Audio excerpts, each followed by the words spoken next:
बराच वेळ झाला मी काही खाल्लं नाहीये. मला भूक लागलीये. अरे शांत हो बाबा. अरे हा तर एक उंदीर आहे. हे थांब तिकडेच. आई आज तर मी तुला. अरे लगेच कुठे गेला हा?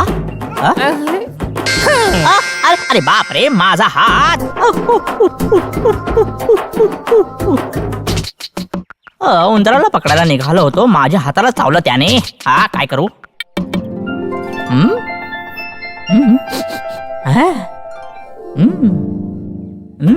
मस्त सुगंध येतोय. मला नाश्ता दिसला.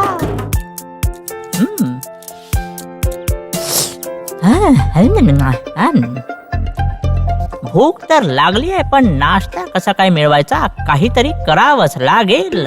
पण काय करू शकतो? एक मार्ग आहे. हेच करावं लागेल.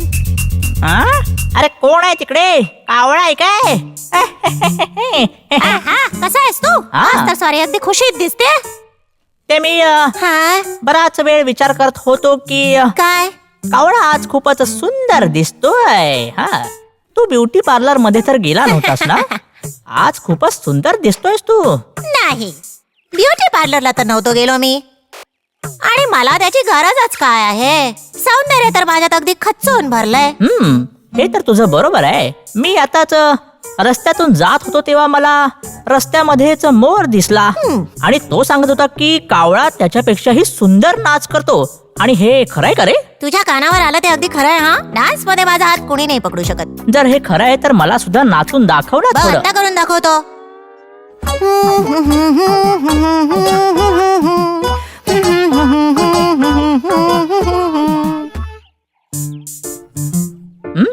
अरे वा, खूपच चांगला नाच करतोस तू.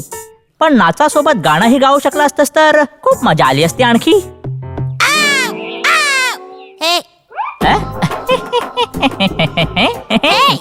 तू बरोबर करत नाहीयेस. माझं खाणं मला परत दे. तुझं हे वागणं बरोबर नाहीये.